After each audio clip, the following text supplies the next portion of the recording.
Coming up, a Sad Styles production. Get into it.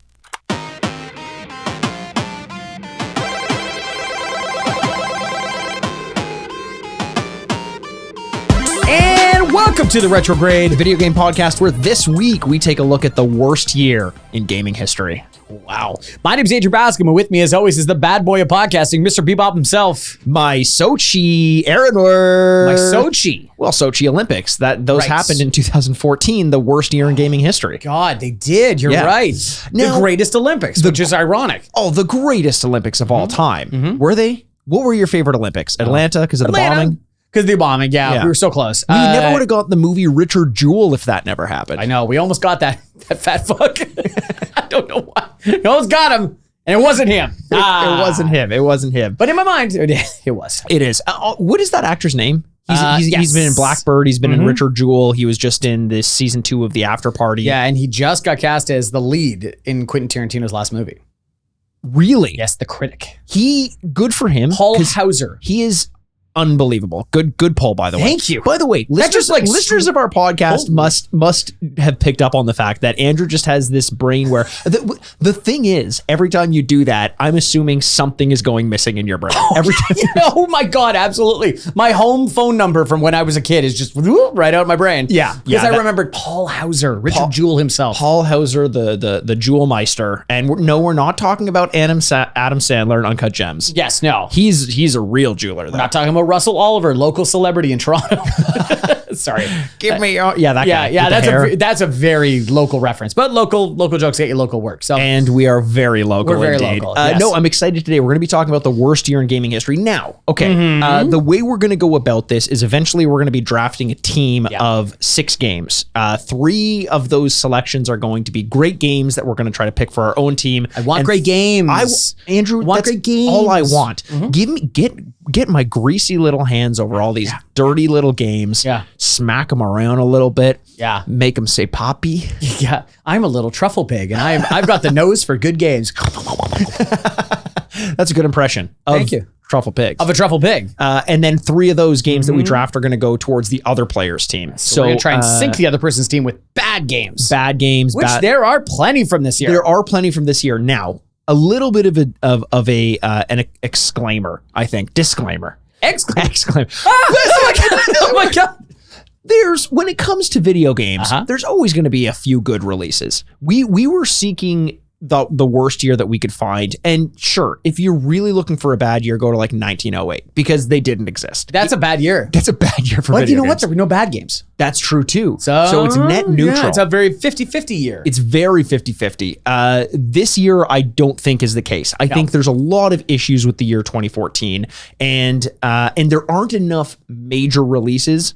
Like, this is part of the disclaimer. You're always going to find games that you liked that came out in a year. So much so that we're drafting 3 apiece. Yes. It's not like there are no good games. Yes, I agree with you. In fact, there are a few really good games. there are a few very good games. Yeah. You're just cutting people off at the pass from complaining? That's 100% what I'm Okay, doing. yes. Because, and look, if you're out there and you know of a worse year for gaming, let us know. Let us know. 'Cause We'll do that. We'll do this again. It was tough though, because sometimes it's subjective where I see a game on the list and I'm just like, you know what, that game wasn't so bad. So let's not do 20 whatever, 2000 whatever. Who knows? Might not even be 20 something. Maybe 19 something. Maybe 9, maybe 18 something. Who knows? 1918. Yeah, the year that Nintendo started. No, it was 1898. or something like that. Whatever. It doesn't matter. It was a different company back then. Yeah. But here are some things. I figured we'd do this before we get into some general gaming news and some general gaming updates before we then do the draft. Love Here are it. some reasons why we picked 2014, apart from the game selection. Lay it Okay, on me. I'm going to give you an outline of some of the bad things that happened in the year 2014 for gaming. Atari at this point had already gone bankrupt. However, oh my God, there's a bright light in the sky. Atari got out of bankruptcy. Oh, that would be great. That's right? great. So But it's no, totally good. oh, it's totally good. Yeah, totally fine now. Because we love when classic, iconic video game companies come back and pledge themselves to the world of social casino games. Oh, right. That was great. We all loved when Atari came back and we're like, what do you got? And they're like, you like slots? Yeah.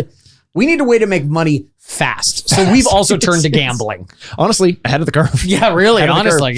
yeah. MLB 2K. Oh, discontinued. Discontinued. Yeah, I was going to say Discontinued. that's when the show started afterwards. Microsoft continues its acquisition spree, and this is still kind of early in. So you could see that as a good or a bad thing. It could be any year at this point. Could be any year, but in 2014, they were laying the seeds, sort of. They bought Gears of War from Epic. A lot of people forget that Epic was not necessarily a Microsoft company at that point in time, nor are they now, but Gears of War as a franchise, Microsoft owns that. Irrational Games of BioShock fame. Love them. Shut down. They shuttered. Can't This at this point, by the way, I am going chronological. It's March. Holy shit! What a year. We got some shit to go through. Little thing, actually, this is good or bad depending on where you sit on the fence. Gamergate happened. Oh yeah. We're really tough. We are divided. One of us loves it. One of us hates it. You decide. You got to decide which one. Where do we get to the second term of Barack Hussein Obama? Oh, and you have. Thank you for saying his middle name, Andrew, because sometimes I forget. It's important. It's really important. What does the J in Donald J. Trump stand for? I think it's J. Hussein? I think it is a Homer J. Simpson thing, though. I think it's J-A-Y. Oh, is it really? I don't know. There's a lot of similarities. Joseph B. Biden too. That'd be cool. That's like his hip hop name. Joseph B. Biden. Joseph B. Biden, and I'm here to say, what was I here to say? Falls asleep. Gamergate. So that's good or bad depending on how you look at it. Who is arguing for good? Andrew, most gamers, I think. Oh, no. I think put it this way, Andrew. Gamergate wouldn't have been a thing if a lot of people didn't think Gamergate is a good thing. That's a very good point. That's where I fear that we make jokes on this podcast, and somebody out there's like, yeah, yes, I'm glad they said it. Just cracks another, not a Bud Light. Definitely not a Bud Light that they're cracking. Definitely not a company that has some kind of promotional material to expand their, drinking ship, whatever. Yes, exactly. God, yeah. That's sorry, continue. No, that's okay. You're at March. Microsoft acquired Minecraft developer Mojang for, I want you to guess. Like, I know you hate when I put you on the spot. Yeah, whatever. How much money did a game make? Because that's a tough thing to figure out. But the acquisitions like space. Yeah. And Minecraft is a massive game. Huge. How much do you think they spent buying the developer of Minecraft? The thing is, like, Minecraft must have made billions of dollars at this point. Like, I'm going to say it's in the millions, because I don't think they sold it for $billions, but I'm going to say $200 million. $2.5 billion. It is $2.5 billion, Andrew. And you know what? It probably paid off. It 100% paid off, and if it hasn't, it will. And I think when you buy the developer, you're ensuring that any future IP that they develop, but Minecraft continues to sell. I definitely would not have guessed in the billions either. By the way, I probably would have guessed like 300, 400 million. Yeah, it was 2 or 400. Yeah. I was just like, well, 400 feels like a lot of money. Yeah. Because I know at one point, like before Minecraft had released, the developer had said they sold like $250 million worth of they made $250 million of the game in 1 year, and I'm like, okay, well if that's the case, but and it's just like a powerhouse. Yes, you know what I mean. Just right around when we're recording this, which is a couple days before it comes out, Fortnite had its 6-year anniversary, its 6th birthday. Shit. And that made me feel very old. I was like, and they do all these little cute things. There's cakes everywhere, like the battle bus is covered in streamers and whatever. I mean, there's always streamers in the battle bus, Andrew. That's how true. Fortnite's that popular. I don't think about that, but every once in a while, I'm like, I'm playing with someone very famous. You could. Yeah. Dr. Disrespect is there. Dr. Disrespect. I'm playing with Ninja himself. No. Oh my God. Ninja with the blue hair. Yeah, he's a character in the game. The thing is, Andrew, if you're a ninja, yeah, don't have your hair blue. Yeah. You're going to get spotted a mile. He's right there. He's right there. The one with the blue hair. Is he coming to kill me? That guy? The problem is what Ninja would say, as soon as you see him, it's too late. Oh, you're not getting away. That's a good point. Yeah. Yeah, I the only down part about Ninja being in the game and then also streaming the game is he has to play as himself. And there are thousands of good characters you can be using. Eventually he's got to be like, I wish I could play as Optimus Prime. I mean, little Optimus Prime, just a little baby Optimus Prime. He's human size. One of the things that weirdly interests me, and I guess this is why Fortnite is so popular. One of the reasons why I do want to play it is because of the convergence of pop culture Yes. in this one IP. I do love that a lot. And you're right. I think half of the fun is who can I play as? Yeah, And who am I going to be today? Yeah. Yeah, I have a lot of respect for people that use their original characters, like the original characters inside the Fortnite world, because there's always characters, villains, and stuff like that. Yeah. And they use them. And I'm always like, yeah, that's not as much fun to me. I'd rather be It's kind of Storm like, from I feel X-Men. like people do that to stunt on you. It's like in Overwatch when they don't have a skin. Like they have skin. They have an Right. epidermis, Yes. but they don't Well- use like the I guess depending on who. Reaper doesn't seem like he's Reaper got doesn't an have epidermis. it. What's the robot, the sentry gun? The Bastion. Bastion. He doesn't have Bastion skin. doesn't. Yeah, no, they don't have skin. They don't have skin in the game either. No. The Reinhardt ghost skin. Oh, There's no skin on the spooky. ghost. It's Ah, spooky. God. Ooh, Coming gotta- up on October, gotta- by the way. I don't think about it every fucking day because Every time getting close to October that I see a new Scary Games like trailer or something, I'm like, don't fucking do that. We're just trying to have a fun time now, guys. And if you don't know, and you're new to this podcast, first of all, thanks for listening. Second of all, we usually play scary games in October. Now, we have not announced exactly what we're doing. We most likely will be announcing it soon so that people can play and, you know, whatever like that. But I got to tell you, we're two scaredy boys, and we're not very excited to play. We were hard on ourselves last year, and I nearly died. I nearly died. You nearly had a heart attack. I nearly had a heart attack. We're not joking. There's a video. Go back and listen, watch it. It's during the Five Nights at Freddy's. Five Nights at Freddy's. We played VR Five Nights at Freddy's. Yeah. And Mikey Health grabbed his wanted. chest at one point. Yeah. And I was... And you're like, yo, are you okay? Like you almost, not that we're playing characters, but you kind of just like, you're like, yo, are you actually okay? I saw that video again the other day because our feed Yes. popped up on TikTok. Follow us on TikTok, everyone. And you could see my eyes darting between the screen and you because I'm like, like kind of like, should I stop the cameras? Like, are you okay? And No, you're like, Andrew, keep the cameras going. the greatest video we would ever have is you dying on this podcast. If that happens, I give you permission to like ride that wave. Oh, I will. Okay, yeah, okay. yeah, No, yeah. but you I'll have go my on all the permission. news and be like, yeah, no, my partner died on the podcast. How do you feel? Great. Podcast's never been better. Other keep things. Other things. So Microsoft acquired Mojang. 2.5. Maybe the most significant thing that happened in 2014, Ralph Baer, aka the father of video games, died at 92 years old. Oh, wow. He invented the brown box, aka the Magnavox Odyssey, which Pong was on. That iconic, the first kind of like video game console that you connected to a TV.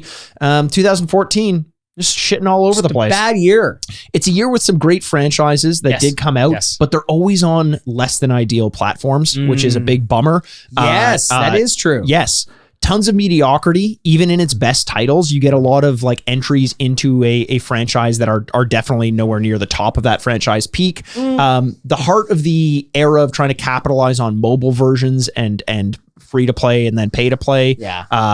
And then kind of like those like iOS knockoffs of some of the franchises we love. 100%. Don't love that. And then too many Lego games. This is just putting out Lego games left, right, and center. We don't need that. I'm not a big Lego game guy.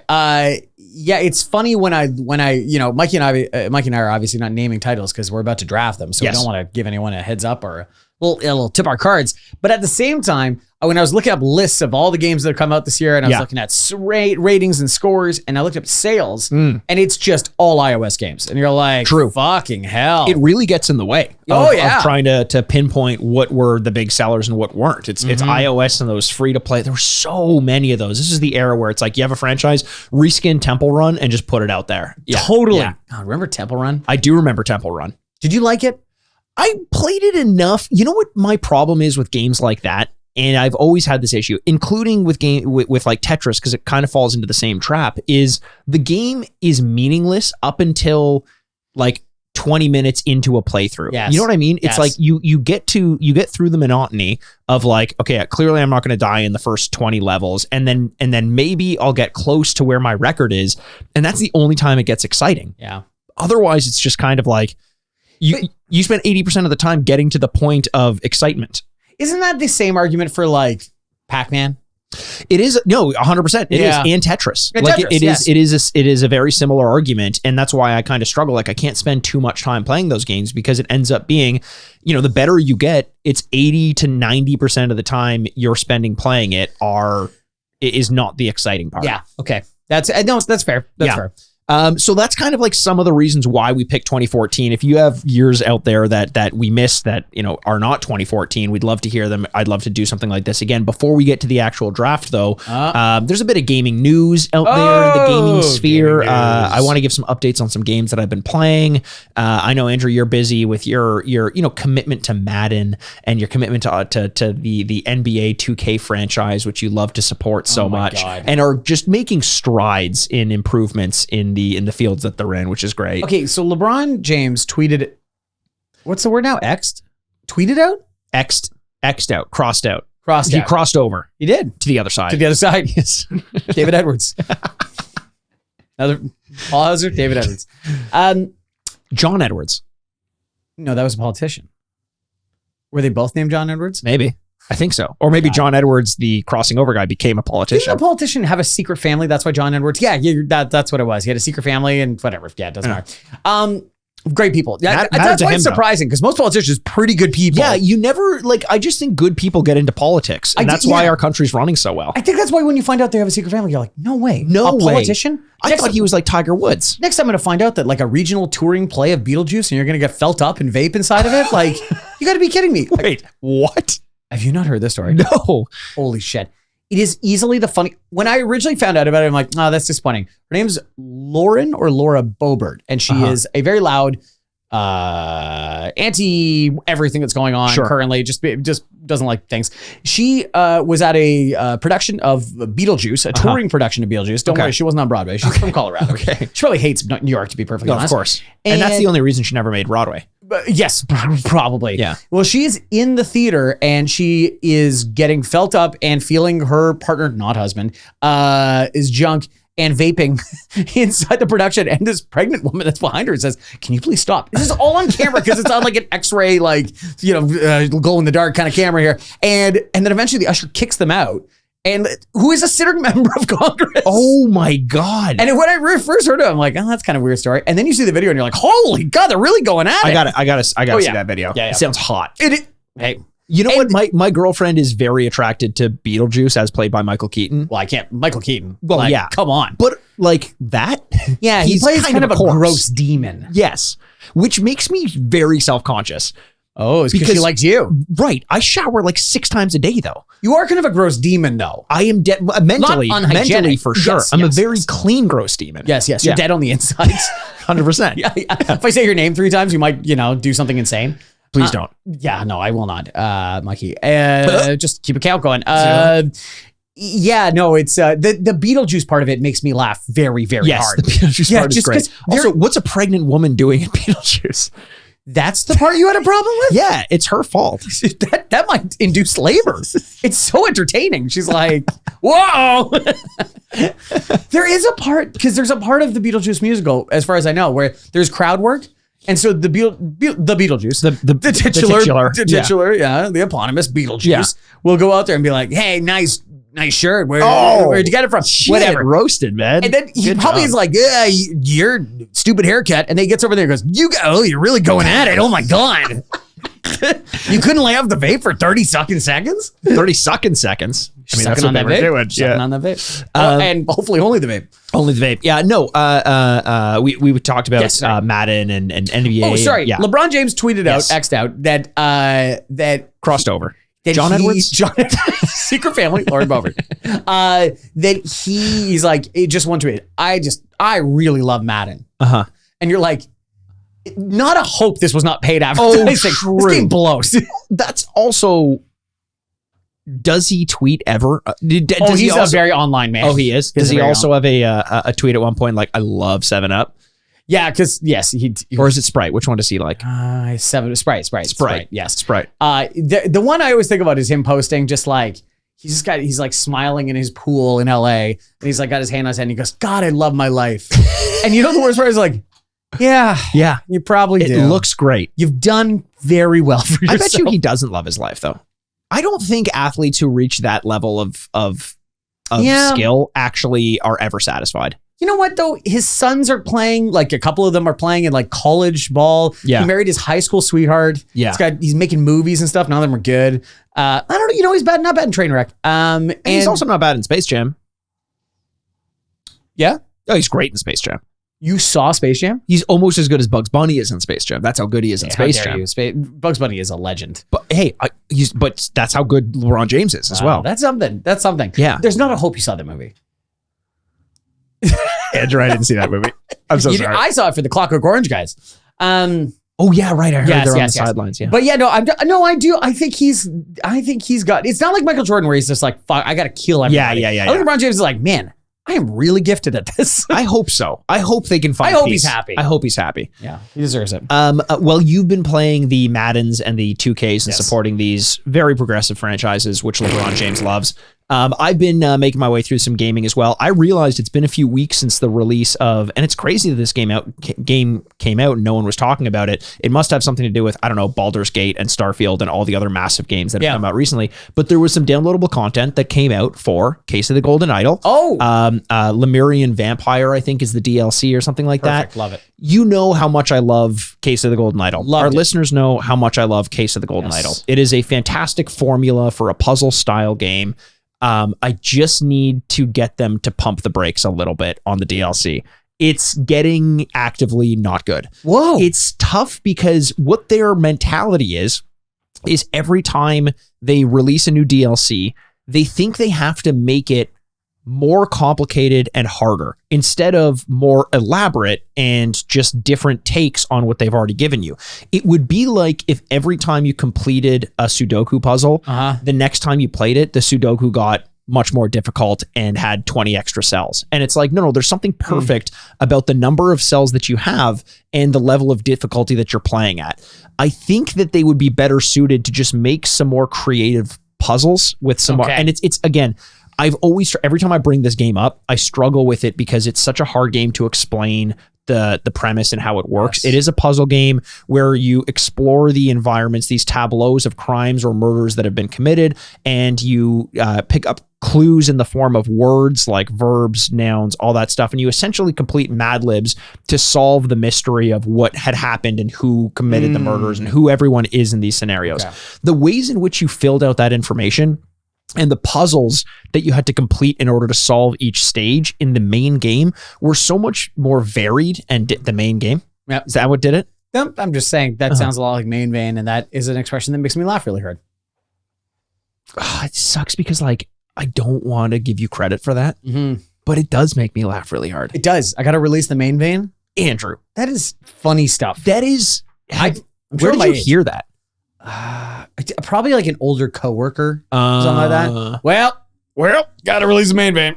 Is your older? He's like actively undoing his pants while he's like walking to the bathroom. The older you get, the farther away from the bathroom you need to start undoing your belt. True. They're already like working at their buckle, like, all right, well, got it. And then you get to the point where you're like pissing into the urinal. I'm talking to our boys out there. Hey, you're pissing, boys corner here into the urinal as soon as you cross the threshold to the bathroom. Oh yeah, you're like, that one's mine. You just point it. It's a little bit of a warm up till it gets to the toilet. There we go. So what they used to do in the main game of Case of the Golden Idol, it is funny. Pretty good. It's pretty funny. Pretty good. Is they would have like, you would see as a clue like a table where it would have these symbols and you'd have to figure out like what each of them meant or like the value of certain symbols of a different language based on context clues and all that stuff. And that would be part of solving it. Now it's basically just a big paragraph where they've removed words from it. And it's like a 50-word sentence where it's like blank blank thought that blank blank would be at the corner of blank blank blank blank blank blank blank. And so as immediately you don't even know what the context of what you're trying to say is, which was half the fun, where it's like, okay, I know the mystery I have to solve and I'm going to start to put things in there. Yeah. In this case, I don't even know the sentence structure until I'm close to solving it. So there's so much more guesswork and so much more kind of like just like shoving words in different slots to see. So a little bit disappointing there. I'm not, if they release new DLC, I'm going to play it again. But I would recommend if you're out there. And actually, they just released a free browser version that's kind of a demo of Case of the Golden Idol.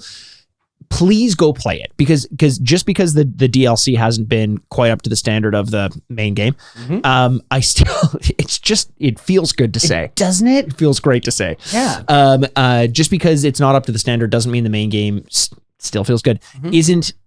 Wasn't my favorite game from last year. Right. And so everyone should give it a shot. It's free to try the demo out there. You have to play it in a browser, which is kind of a weird choice. You can't do it on like an iPhone or Pixel or something like that. But definitely give it a shot. If you're wondering about getting the DLC, honestly, you might want to skip this one. Yeah. But if you want to make sure that you're current in the continuing story of the Golden Idol mysteries, give it a shot. Okay. You're not going to regret it. No, right. Okay. It's just the problem is it's too difficult. Like I know not to be true. It's not even really. I mean, part of it, yes. Okay. But the difficulty comes in the complexity rather than being it interesting. They made it more complex, and I don't think that that's what made. It's kind of like in a Dark Souls game. How I always say, some people think that when you're making a game like Dark Souls, you have to make it really hard because that's what people like about it. And it's like, no, the difficulty is an element of it, but a balanced difficulty is a more enjoyable experience than just making it difficult for difficulty's sake. Yeah. It seems like that's what they did in these puzzles, which is frustrating because when there's that perfect level of like mental strain mixed with, you always feel like you're kind of onto something, but you're just like, okay, if I can just put this one piece together, that's kind of absent. These puzzles took me a lot longer than all the rest of them. Okay. And that was basically because I was just sitting there looking at like an unfilled paragraph. Like, what is it asking me to do right now? And I'm not a dummy. I'm not super smart. Okay. Yeah. All right. Fair. But I'm not a dummy. I didn't say that. Well, why are you laughing again? I didn't say main game this time. I Pretty just good. Did, I like it. Yeah. Now I forget why I was even upset.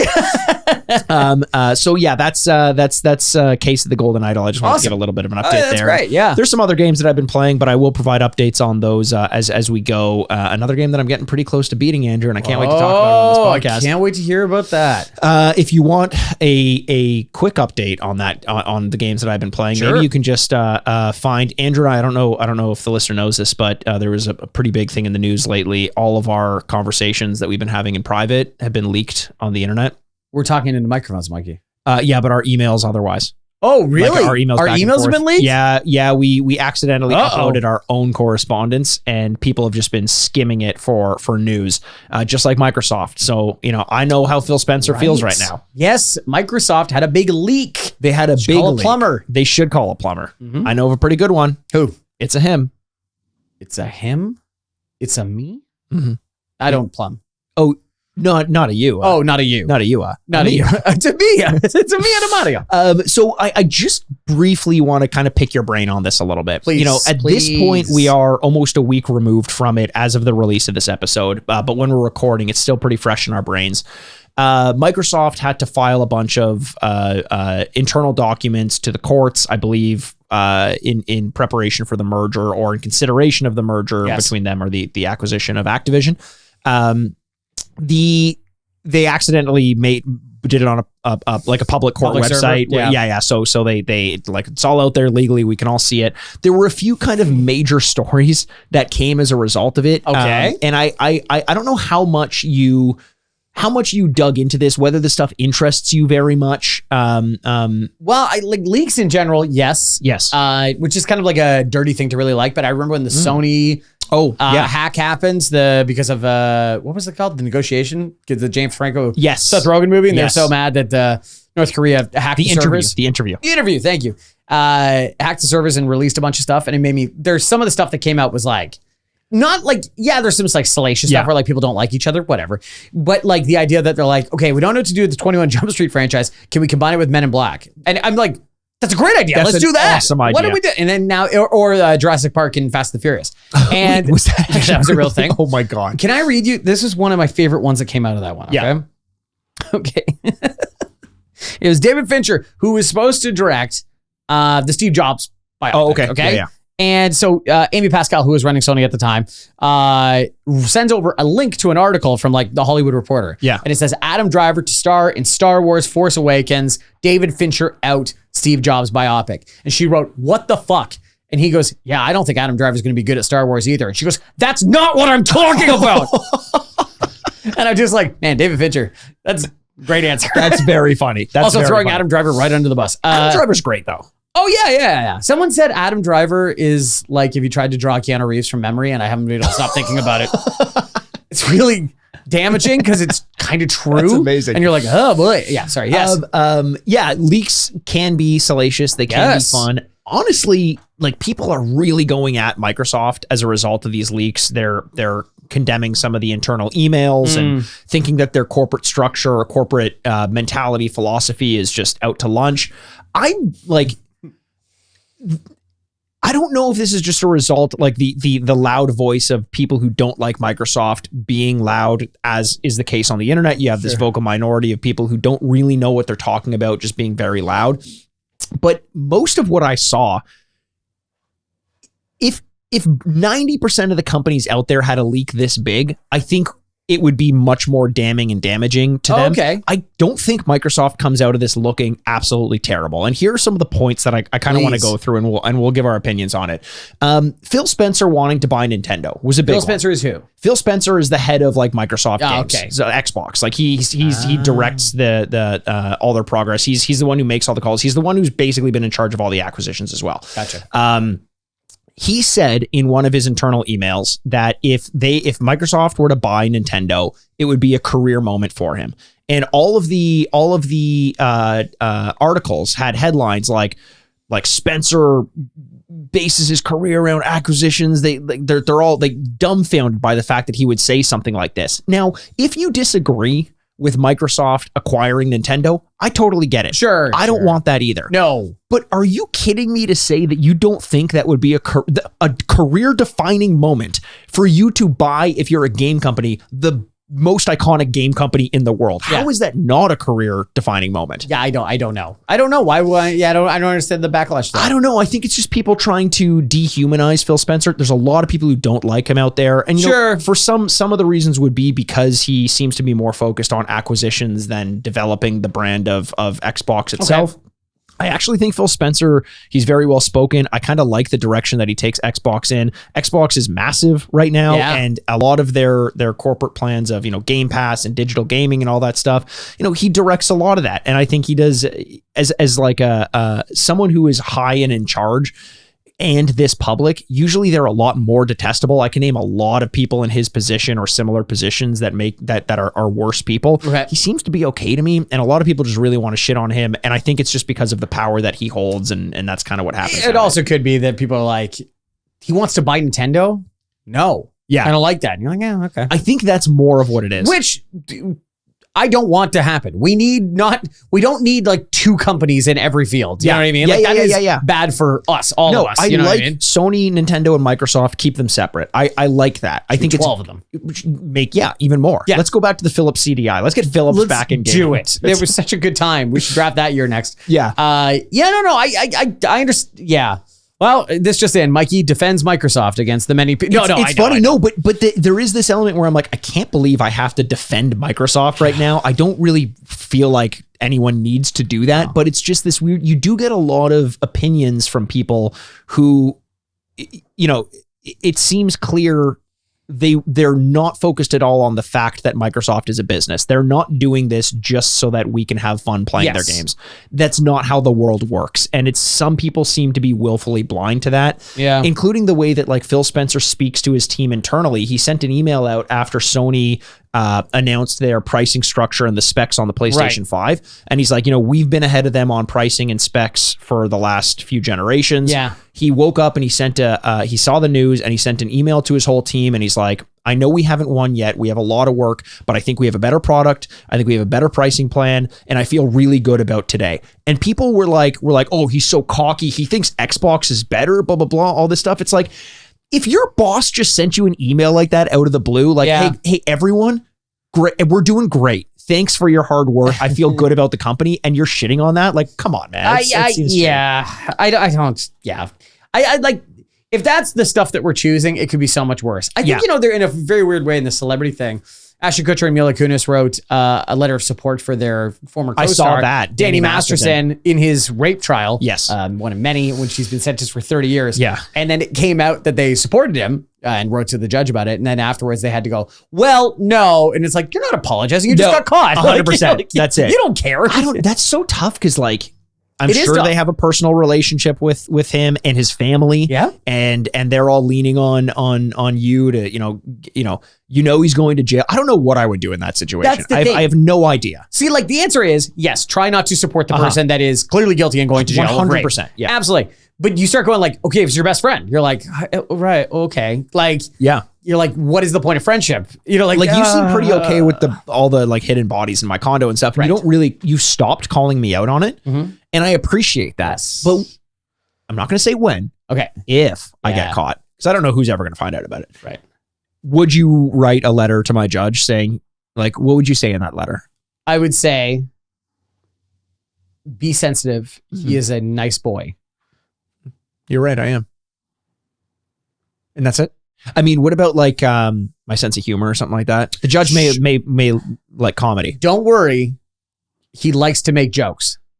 Yes, I do. And the trial will be interesting. The trial will be very interesting.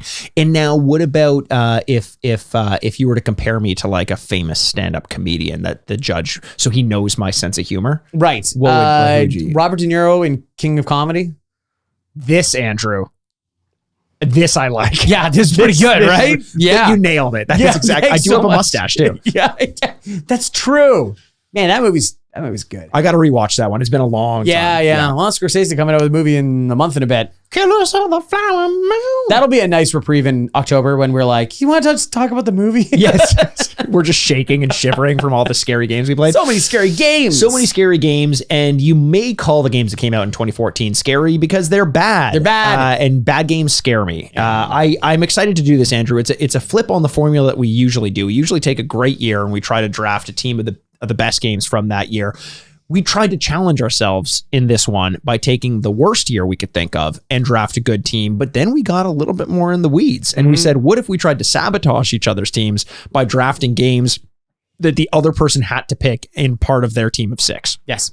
Now is when we do it. Now with the first pick. So I'm excited to do this. We're going to do away with the categories that we usually have. We usually have best action adventure. We usually have game of the year, most innovative, age worst, that sort of thing. We're going to do away with that because of the structure of us picking games and the way that we are. It's just going to be 3 good games, 3 bad games, and you got to deal with it. Yeah, so you just got to. There's a little gamesmanship here when we decide when do we throw the little bad game at them. You can pick a bad game whenever you want. First 3 picks, all bad games. All bad games. So you kind of have. There are almost 2 first overall picks. There's the worst game you can pick and the best game you can pick. It's so funny. Do you think the best game feels like it's objective, whereas the bad game feels a little bit more subjective? Yes, I mean there is an element of objectivity and subjectivity in both of them, I think, but the worst game what I tried to do with my bad game picks is something personal to you, something that you would hate. And fair. Yeah, and because I think that's kind of a little more funny than just looking up like the 3 worst reviewed games and being like these are what you get. I wanted to personalize it for your own hellscape. Okay. Because I really hope after that shit letter of reference you gave to my judge, to punish you a little bit. I don't think I said anything wrong. That's right. You did compare me to Robert De Niro's character, the King of Comedy. So I'm trying to remember his name. Yeah. Yeah. Okay. So yeah, because like in my mind, it's like you have to go to a desert island. You're getting these 6 games. Yes. It's like fuck. Yeah. You know what I mean? So we'll see. Who do you want to go first? I think I went first last time. I think the last time we did a draft, I went first. So why don't you go first in this one? Sure. Okay, here we go. The 2014 draft. Bad year. Okay. Where do I start? I got to start with a good game. You wanted to go first, Andrew. I didn't want to go first. You made demanded me go it. first. I did not. That was 30 seconds ago. I don't remember it that way. You wouldn't. What's the name of the actor, Richard Jewell? Paul Hauser. John Edwards? John Edwards, crossing over, fake family. Lauren Boebert. If we should test ourselves, our mental acuity, by like name stuff we brought up in this episode. Just Andrew, like the number of times listeners reach out to us and they're like, this part of the podcast was really funny. And I'm like, I have to go back and listen to it. I think about people that do like morning radio or like sports radio for 3 hours a day for 5 years, for 5 days a week, for like 30 years. Yeah. And they're like, you remember you said that? And you're like, what? Why in the world? Like, it was 5 a.m. Yeah. All right. Most of my takes I hate anyway. All right. Number one game, I'm going to go with a good game. I think this is the number one pick. I'm going to go with Grand Theft Auto 5. Yeah. It's, in a bad year, no matter how you feel about this game, and I think it is probably one of the best reviewed games of the year, it is still an incredibly financial, devastating game for Rockstar. Yep. So much so that they don't almost never need to make another game. Yep. So I think it's both culturally important, financially important, and it's well reviewed. I think it's the number one game of the year. I agree. And here's something that I want to challenge us with as we pick our good games. Give a reason why it's also not a good game.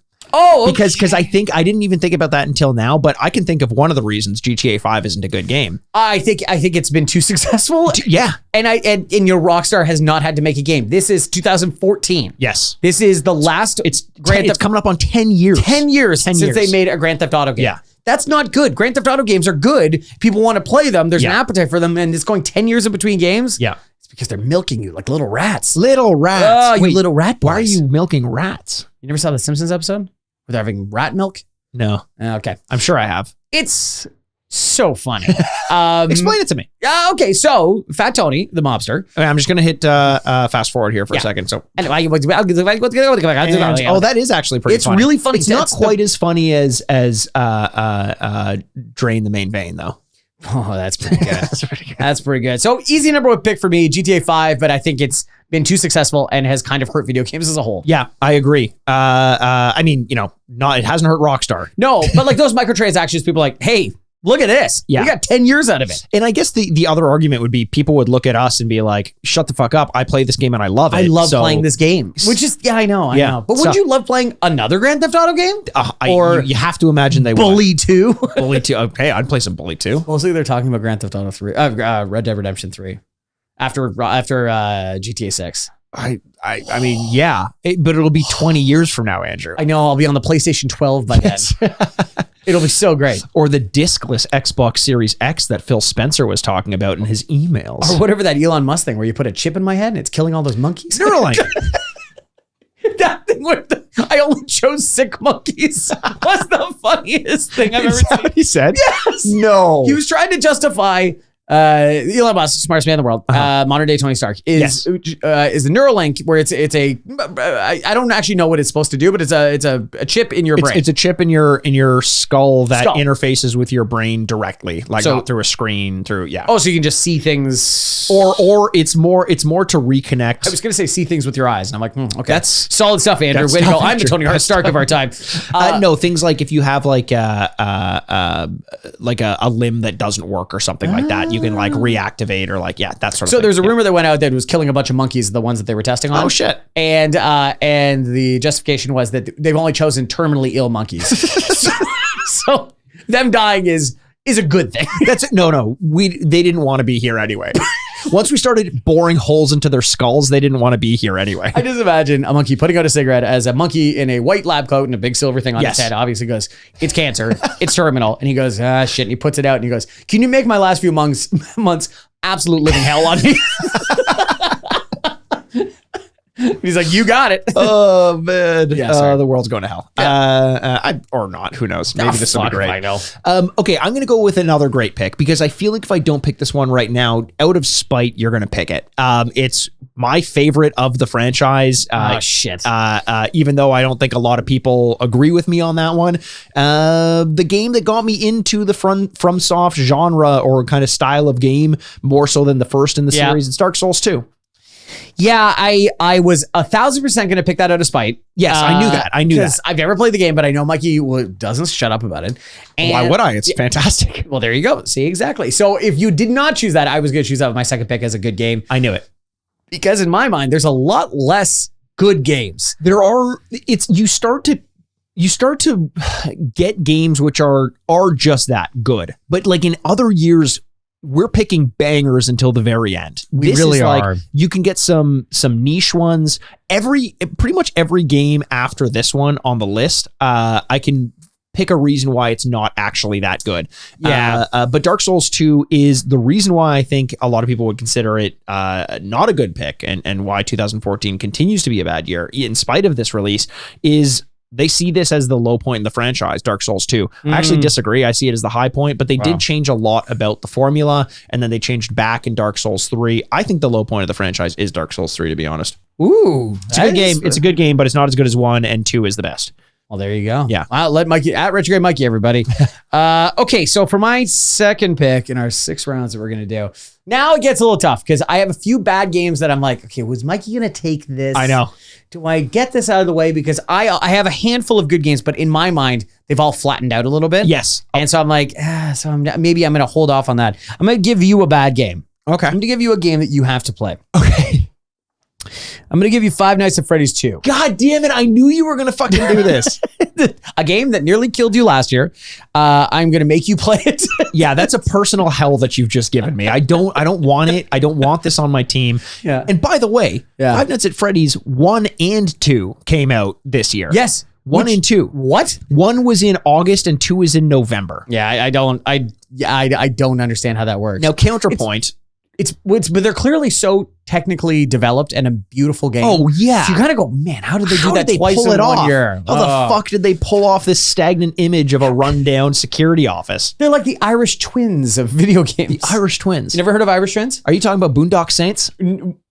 Oh, no. Oh, my God. No. Okay, wait, just aside for a second. Boondock Saints stars Norman Reedus. Enormous Reedus. And his wonderful greasy hair. Yes. So he has a spin-off of The Walking Dead that has just premiered in the last couple of weeks. Yes. Called Daryl Dixon. And I've heard it's really good. Oh, really? So I'm going to watch it. Please let me know how it is. Because let me tell you, Daryl Dixon, the titular star of the show, he's fighting zombies. In Atlanta? No. France. How did he get to France on his motorcycle? I would going very fast. Maybe there's skipping off the maybe water. there's a motorcycle that is transmedium. It can go on water, and he featured it on Ride with Norman Reedus when he was going to the bathroom or showering. Yes. I was taken back when somebody's like, it's actually pretty good because all they've done is just put Norman Reedus and a bunch of very famous European actors. Really? And they shoot in like Paris and stuff like that. Jesus. Which, man, does he have? I mean this as a serious question. Yes. The best life ever? I think so. I think he might. Because they just looked at him and went, do you want to just be you? And you could do it for 20 straight years. Not just you. Do you want to be the you that everyone wants to think you are and that you want to think you are? But I know what you're saying. But it's like, I think it's a little tough on somebody that's like, I'm trying to think of a good example. Ron Perlman.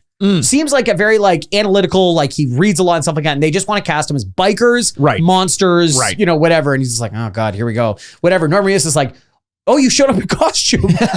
And he's like, no. And you're like, oh, good. Well, you can just walk on set. Just walk on set. Yeah, there you go. Say a couple lines. Here you go. Put a mic on you. Here's a crossbow that has never broken over 19 years. I'll use mine. Yeah, sorry. So Daryl Dixon, yes, Boondock Saints. No, Irish twins is the term for having 2 kids in 1 year, but they are 2 different pregnancies. Oh, cool. So you give, yeah, sure. Because you give birth in January and then get pregnant immediately afterwards. And then you give birth in like November. Oh, God. I actually know someone who, know 2 people who are Irish twins. Oh, God. That poor woman's body. I was going to say. It's like a clown car. That. Another one?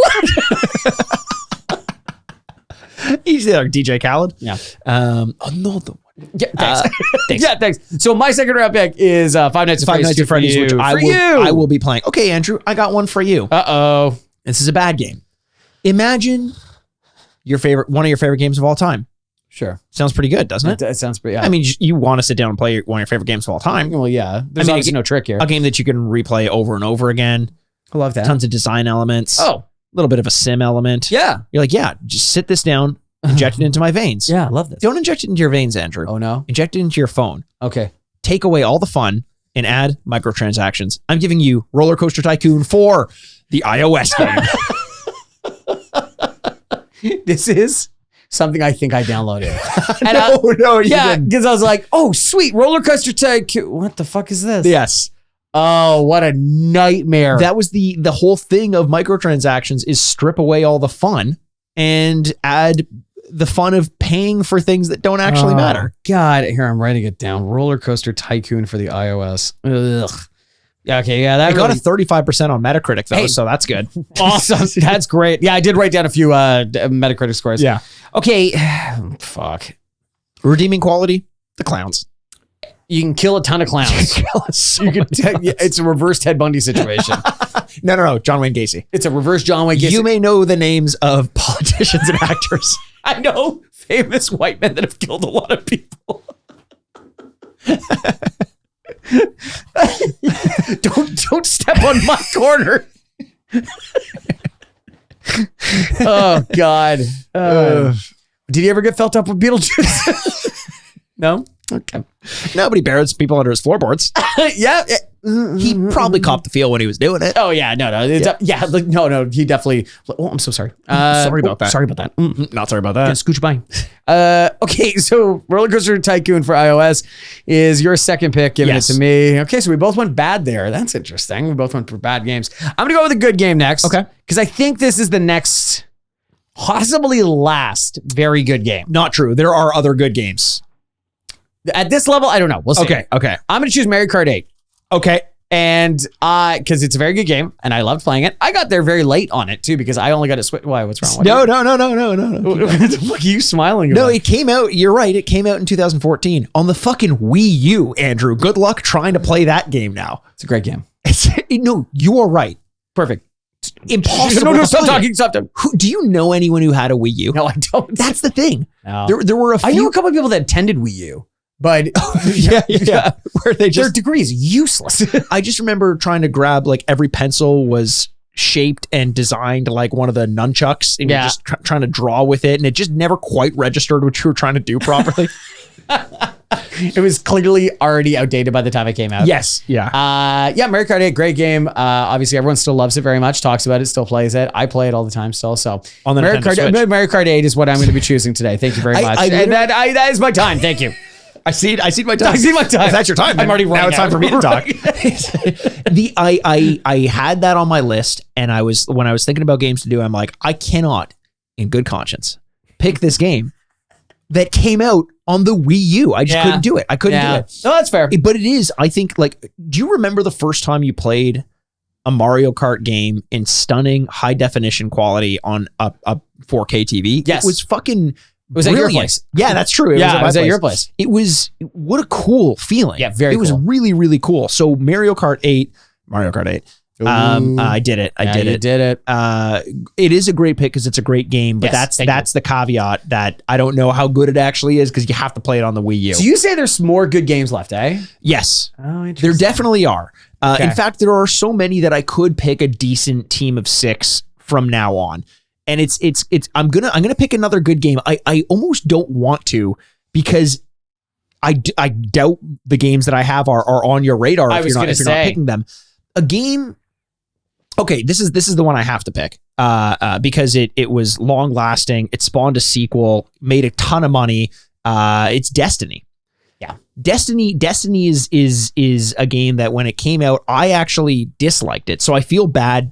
I was going to say, there is a large contingent of people that don't like this or were disappointed by this game. Which would definitely be the negative element of it. Yes. To me, it took all the best things, the best qualities of Halo and ruined them with like stats-based shooting. I remember I played this game. I think I've told this on the podcast before. The day it came out, I bought it the day it came out. I was like, I love the idea. It's almost like Borderlands meets Halo. I love Halo's control system. I love that as like its mechanics. And then I played Destiny. I did one of the first major objectives, which put me on some moon somewhere.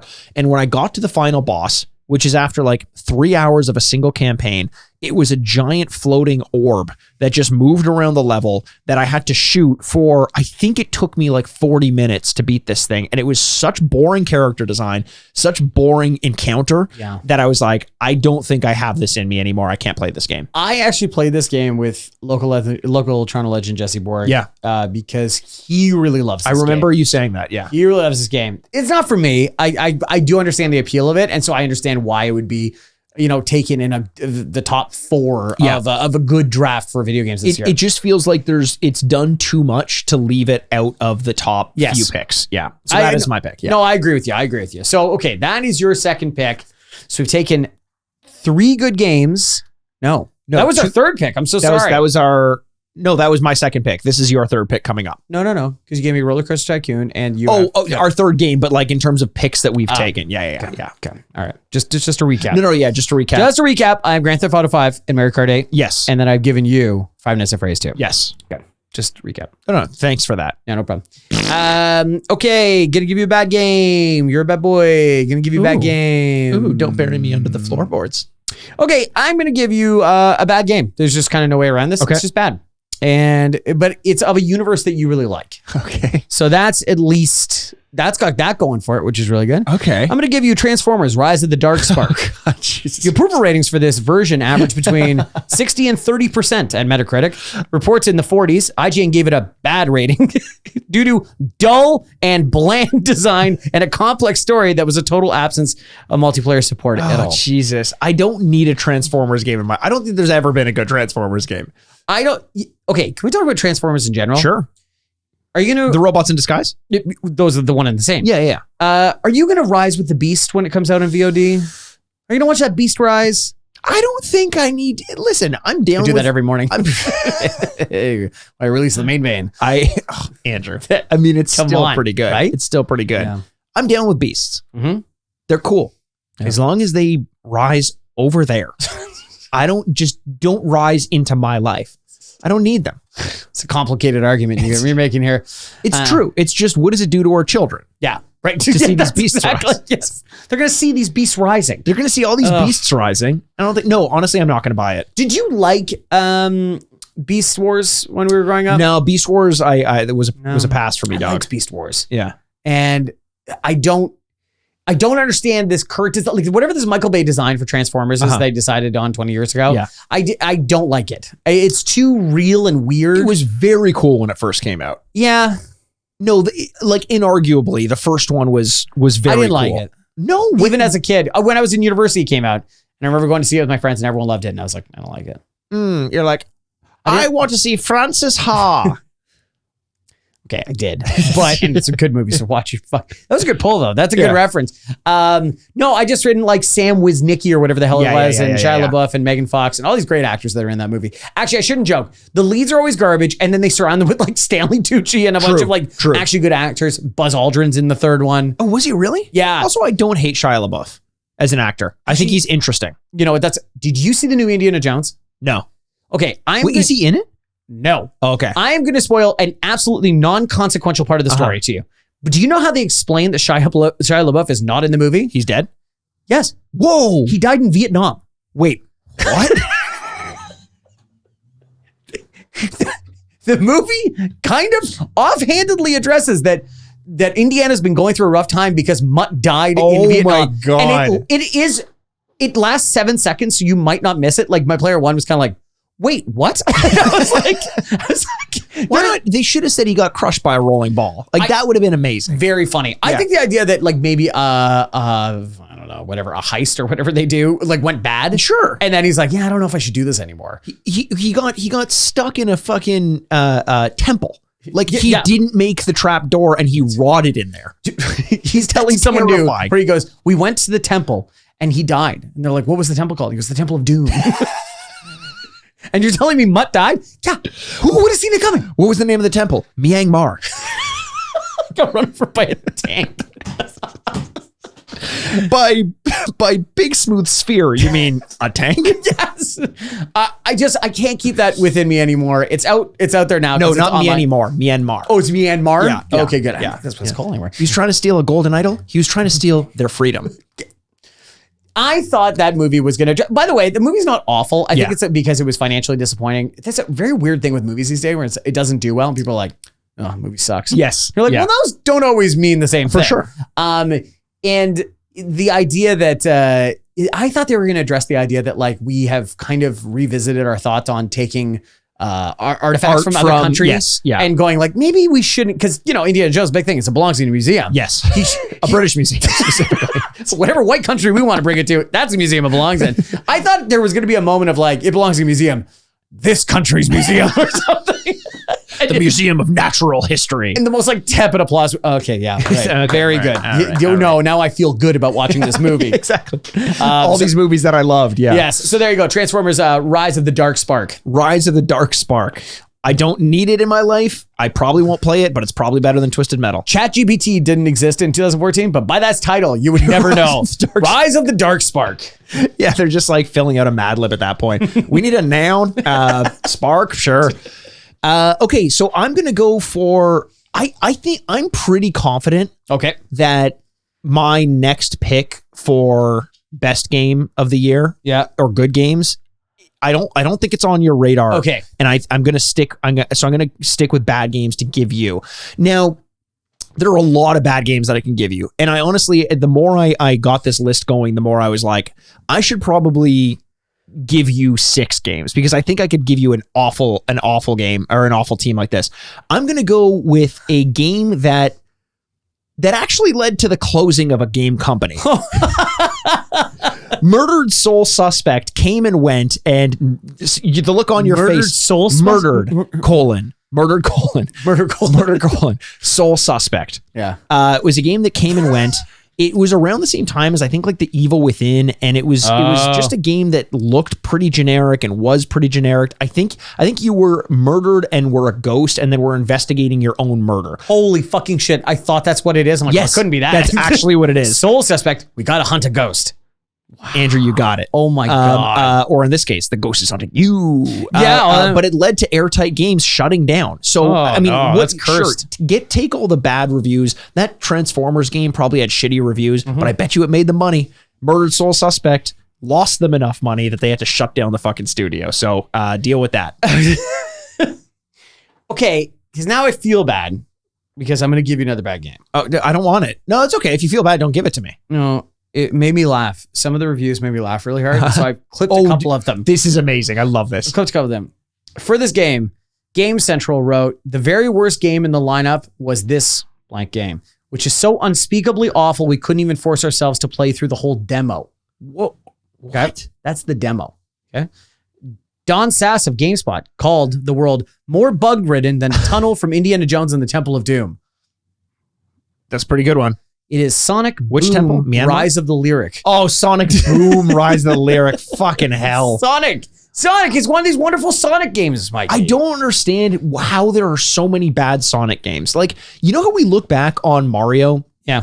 And there was that weird era where they would license his likeness, like Mario Teaches Typing and the Philips CDI games, Mario Goes Missing, all that sort of thing. And we're like, woof, big miss for Nintendo.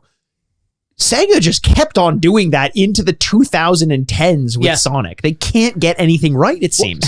It's so funny. We're Sega selling right around to Nintendo right around now where they're like, you know what, honestly, like it's kind of like somebody checking themselves into rehabilitation. Yeah. They're like, I need help. I can't do this myself. Please take this away from me. Take control away from my hands. Well, look, if there's one good thing to come from the Sonic game, which we've been doing, maybe it is that it eventually led to Sonic. What is the one that's coming out soon? That everyone likes. Well, it's coming. It's a new Sonic game. Yeah. With a 2D. I want to say spin because that's what he does. I am very excited for that game. It looks very good. It looks like what you want the retro games to feel like. And going back and playing the retro Sonic games, Sonic's 1, 2, and 3. One thing that's lacking is the feeling of speed that we had when we were kids playing it. This game actually looks as fast as I remember the original Sonic games playing. So eventually, it led to them knowing they needed to get their shit together. It also led to 2 of your favorite movies of all time. Sonic. Oh, one of them. No, your 2 of your favorite movies, that and Jumanji. Yes. This is like the Mount Rushmore of Mikey's favorite movies. Jumanji, Sonic. Haunting in Venice. Haunting in Venice. Do you see it yet? No. Okay. I will. Detective Pikachu. Great game. And movie. So there you go. There's four movies. The Mario Bros. Movie. You didn't like that. It's my favorite movie of all time. Oh, this is. I didn't like it. No, I didn't. Honestly, Sonic 1. Okay. Jumanji. Yeah. By a mile. Detective Pikachu. All better than the Super Mario Bros. Movie. Honestly, I'm not that excited about any of them, so I'm not going to argue. True. It's not even I can build myself up to go like, no. Yeah. Like, I don't know. I hear you. That's a whole bucket of meh for me. A whole bucket of meh. I'm going to give you another bucket of meh. I'm going to give you another bad game, Andrew. This one I struggled with so much because there were so many that I wanted to do here. But I've only got one way to go here. There is the logical choice, which which will not be a crowd pleaser, but is kind of along the lines of Murdered Soul Suspect because it like actually was bad enough that it caused real world problems. Okay. But I'm not going to go with that one because I feel like I filled that slot with Murdered Soul Suspect. I just want to give you a shitty time. And another thing I want, Andrew, is you. The voice. I want you. The video game. What? There's a voice video game? There's a voice video game. Oh, no. I don't know anything about it. I don't want to engage with Blake Shelton in any way. You have in to, any Andrew. medium. He will. World's sexiest man. He will ensure. And reigning champ. Honestly, in my mind, yes, still undefeated champion. Was he married to Gwen Stefani? Yes, he was. Man, I saw an interview. Because of the show. I saw an interview where somebody was interviewing Gavin from Bush. Yes. And was like, yo, you're like Gwen Stefani was like the hottest girl of all time. Like Gavin's just like, yeah. Okay, thanks. We're not together. Like, just such an awkward conversation. Your ex-wife is gorgeous. Like, yeah. Shut up, dude. You know what? There's a probably misogynistic, but expression of just like, doesn't matter how hot she is, there's somebody that can't stand her. True. And I imagine that's true of every single person. Yeah. And if it got divorced, it's probably like, oh, thank God. Yes. Like, true. Yeah, whatever. Or maybe he's the problem. She is looking very weird. It's just I haven't seen her in a long time. I feel bad for people that are in Hollywood. Just the requirement of plastic surgery, especially women. 100%. Like you look at Madonna nowadays. Oh, and, you know, this. I don't want to turn this into a let's talk about weird looking people. Yeah. It's not making fun of them. It's just to say that like you don't have a choice but to try to fix the onslaught of age, which is coming inevitably. No, I feel bad. Yes. I feel bad that they thought this was really necessary. Yeah. She's looking weird. But yeah, Blake Shelton still two people on the Voice, my game that I just got. Yes. Sexiest Men Alive, two of them. So Adam Levine was Adam too. Adam Levine of Maroon 5. Maroon 5. A great name for a band. Yeah, awful. What is that all about? Awful. Sometimes I don't trust we take that it out guy of context. Either. Oh, no. I think everybody for the most part was like, hey, this guy's not bad. Yeah. And I point to one singular thing that happened, the Super Bowl performance, and people were like, you know what? Fuck this guy. I think it was because when he took his shirt off and he just looked at like a barber's book of like suggested ideas and he's like, I'll have that. He looks like a bottle of Sailor Jerry's rum. Yes, he does. Yes. It does feel, you're right. I'll have all of that. It does feel like he went to the tattoo shop and went, I'm going to get 14 pieces today. And the guy's like, oh, okay. And he's like, do you do the temporary stuff? I got a Super Bowl performance to go to. And I am absolutely taking my top off. But yeah, so the Voice, you don't know what happens in this game. I'm assuming they want you. Right. Also, bold to take the subtitle of Uncle Sam. Yeah. Or Rosie the Riveter. Oh, no. That's We Can Do It. We Can Do It. Yeah. Yeah. I want you to do it. Yeah. It works. It's probably what Blake Shelton said to Gwen Stefani. Okay. So, oh God, The Voice. Jesus Christ, that's dark. That was probably the first year of The Voice or something like that. Maybe 2014. I don't know. It feels like it goes on longer than that. Yeah. Probably he's always been with us. I hope it never ends. We walked into a studio one day. It was already filming. And we're like, how long have you guys been doing this for? Forever. Since they announced American Idol, which is back. Don't worry. You can stop sitting Shiva anymore. No more tragedy anymore. You can come back. Okay, I have one slot left in my last round here, and I'm going to take a good game because I have to. And I'm going to take, other than Grand Theft Auto, probably my favorite game of the year because I saved it to the end because I knew you wouldn't take it. Oh no, you don't like this game. I loved this game. It is going to be Middle Earth: Shadow of Mordor. I knew this one would be taken, and this was one that I was just going to let you have because I've spoken out against it enough that I don't need it on my thing. My question to you is like, do we remember that game fondly? What, didn't I just say that? Do we though? Like, do we? No. Do I? Yes. Do you? Yes. Do people look back on that game and they're like, would love to go back and play that? I would. Oh man. I love this game because you know what this game had that I really appreciate in all humans? Grudges. I loved that when you killed one of these orc leaders, they remembered you and tried to come back. And then the ways that you killed them, they were very predictive against that. Yes. That is very cool. That was the Nemesis system or whatever it was that they called kept the game going. That was brilliant. It was a really good idea. And that's what kept me playing the game it wasn't until the game opened up until its larger world where all of the work that you'd put into the first, I don't know, half core. I don't even know how many times you switch the map, but I spent 20 hours on the first side of the map just dominating it. And then I found out that you have to start all over again. It's like when you become the coolest kid in junior high and then you have to go to high school and you're the youngest kid in the school and you're like, fuck, I got to rebuild my reputation. Do you know what that's like? Well, I definitely know what it's like to be the youngest kid in high school. It's the first part of the equation, not so much. Second part really sucks. First part sounds great. Yeah, that's true. That's true. I'm never going to leave grade 8, man. Yeah. Shadow Mordor for me. Yeah, I loved this game. So is this our last round? This is our last round. Shit. Okay. So with my last pick, you gotta take a good one, right? I do have to take a good one, and I'm going to take a great one. It was between one of two for this because one of them is honestly, I think, the best IP game of all time. I'm not going to pick that though because I think in general the game that has aged the best, especially in the wake of Baldur's Gate 3, was Divinity: Original Sin. It's a game that was incredibly well received when it came out. It was an RPG, much like Baldur's Gate 3, and it's the same development company. Gotcha. I played Divinity: Original Sin, Divinity 2, and it was okay. It's not quite my style of game, but this game has a massive fucking following, So much so that the reason I'm picking it over the other pick, which I was going to do, which is South Park: Stick of Truth. The reason I'm picking Divinity: Original Sin is because if you or I didn't pick it, people would say, of course you thought it was the worst year in gaming. You didn't play the best game that came out that year. I think this is, in a lot of people's minds, the best game of the year. Wow. Yeah. Okay. Yeah. Not mine. Not mine. Shadow of Mordor. Shadow of Mordor, and I think your team is in the shadows of my door. What the fuck? Don't say it. Don't do wordplay. I hate Main that. vein. It's okay. Okay, so I'm going to recap my picks here. Okay. I took Grand Theft Auto 5, Mario Kart 8, and Middle Earth: Shadow of Mordor, and I gave Mikey Five Nights at Freddy's 2, Transformers: Rise of the Darkspark, and Sonic Boom: Rise of the Lyrics. Sonic. Wait, how is that spelled or like written out? I don't know if there's a colon in Sonic, comma, boom, comma. It sounds like there's 2 colons. Yeah, well, no, cows have 2 colons, I think. No, that's like 4 stomachs, I think. Well, how do you think they're processing 4 stomachs? 2 colons. Stupid. They're working overtime. It's Sonic Boom, Rise of Lyric. Lyric. Who is Lyric? I always knew Lyric was going to get us one day. We have the Rise of the Beasts. You gave me the voice. We have Rise of Lyric. There's songs all over the place. I have here. Transformers with the Beast Wars. I picked as my good games Dark Souls 2, Divinity: Original Sin, and Destiny. I gave Andrew Roller Coaster Tycoon 4 mobile. Murdered Soul Suspect, the development company sinking game, and The Voice, I Want You, the best game on either of our lists.